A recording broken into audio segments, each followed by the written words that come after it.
Halo semuanya, selamat datang. Di pembahasan kali ini, kita bakal ngobrolin sesuatu yang jujur aja deket banget sama kehidupan kita sehari-hari, yaitu kriminologi. Nah, semua materi keren ini disarikan dari pemaparan Bapak M. Fajrin, seorang dosen Fakultas Hukum dari Universitas Muhammadiyah Pontianak.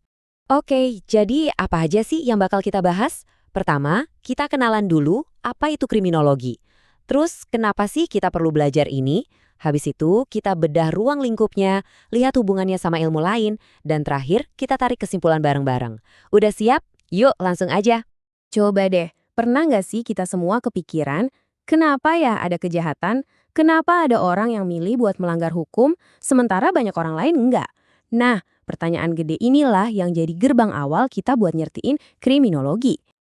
Oke, untuk menjawab pertanyaan tadi, kita butuh kacamata khusus nih. Sebuah alat bantu buat melihat lebih jelas. Nah, kacamata itu namanya kriminologi. Kita mulai dari akarnya dulu ya, dari namanya. Gampang banget kok. Kriminologi itu dari dua kata Latin, krimen, yang artinya ya kejahatan, dan logos, yang artinya ilmu. Jadi sesimpel itu, kriminologi adalah ilmunya kejahatan. Istilah ini sendiri pertama kali dicetuskan oleh P. Topinard, seorang antropolog Prancis. Dari sinilah studi kejahatan secara ilmiah dimulai. Nah, kalau mau definisi yang lebih daging, kita harus lihat dari pakarnya, Edwin Sutherland. Ini definisi klasik yang jadi fondasi banget. Yang bikin definisi ini keren tuh, Sutherland ngajak kita buat nggak cuma lihat kejahatannya doang, tapi lihat gambaran besarnya. Ada 3 hal kunci di sini. 1. Gimana hukum itu dibuat? 2. Kenapa hukum itu dilanggar? Dan 3, gimana kita semua bereaksi pas ada yang melanggar? 3 pilar ini penting banget ingat ya.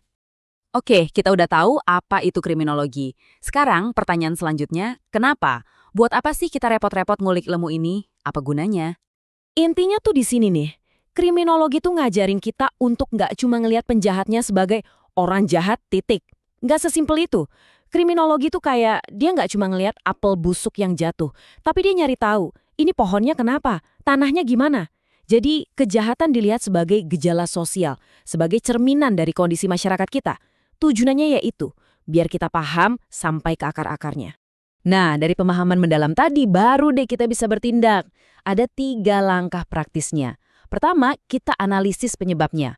Apa karena masalah ekonomi, psikologis, lingkungan? Kedua, setelah tahu sebabnya, kita bisa bikin strategi pencegahan. Jadi nggak cuma nunggu kejadian baru bertindak, tapi mencegah biar nggak kejadian. Dan yang ketiga, ini penting banget. Hasilnya bisa jadi masukan buat pemerintah, biar kebijakan hukum pidananya lebih pas, lebih efektif, dan lebih adil. Oke, sekarang kita bedah lebih dalam lagi ya. Apa aja sih yang sebenarnya jadi area bermainnya kriminologi? Ternyata cakupannya itu luas banget, tapi intinya ada di 3 pilar utama. Ingatkan definisi dari Sutherland yang 3 pilar tadi? Nah, ini dia detailnya. Ruang lingkupnya itu pertama soal pembuatan hukum. Pernah mikir nggak kenapa satu perbuatan dianggap kejahatan tapi yang lain nggak? Siapa yang punya kuasa buat nentuin?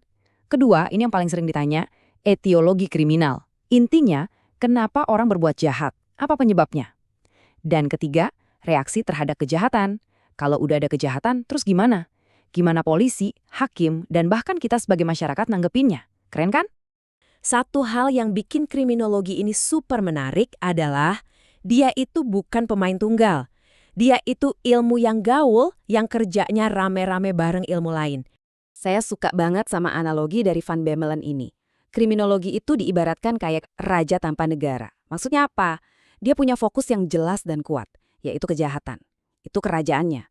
Tapi dia nggak punya batas negara yang kaku. Dia bebas jalan-jalan dan ngambil ilmu dari mana aja buat bikin analisisnya makin tajam. Nah, ini dia negara-negara tetangga yang sering dikunjungi si raja. Ada sosiologi yang bantu kita lihat gimana kemiskinan atau lingkungan sosial bisa jadi pemicu. Ada psikologi yang ngajak kita masuk ke kepala pelaku buat ngertiin pola pikir atau traumanya. Tentu ada hukum pidana, ini yang ngasih aturan mainnya. Terus ada antropologi sama ekonomi juga. Semuanya ini kerja bareng, biar kita bisa lihat masalah kejahatan secara utuh, gak sepotong-sepotong. Oke, kita udah jalan-jalan cukup jauh nih. Sekarang, waktunya kita tarik kesimpulan dari semua obrolan kita tadi. Jadi, kalau ada satu hal yang perlu kita ingat dari semua ini, apa itu? Kriminologi itu bukan cuma ilmu tentang siapa penjahatnya, tapi ini adalah sebuah lensa, sebuah kacamata canggih yang multidisiplin buat ngertiin, mencegah, dan nanggepin kejahatan sebagai sebuah fenomena sosial yang rumit banget. Sebagai penutup, saya mau lempar satu pertanyaan buat kita renungin bareng. Zaman sekarang, kejahatan itu nggak cuma di dunia nyata, tapi juga merajalela di dunia maya, cybercrime. Nah, pertanyaannya, teori kriminologi yang udah ada masih relevan nggak buat ngejelasin kejahatan di mana TKP-nya aja nggak kelihatan? Ini tantangan besar buat para kriminolog ke depannya kan? Semua yang kita bahas tadi tentunya didasarkan pada sumber-sumber akademis yang kredibel yang bisa kalian lihat di sini. Semoga obrolan singkat ini bisa kasih gambaran dan bikin kalian makin penasaran soal kriminologi ya. Terima kasih banyak udah menyimak.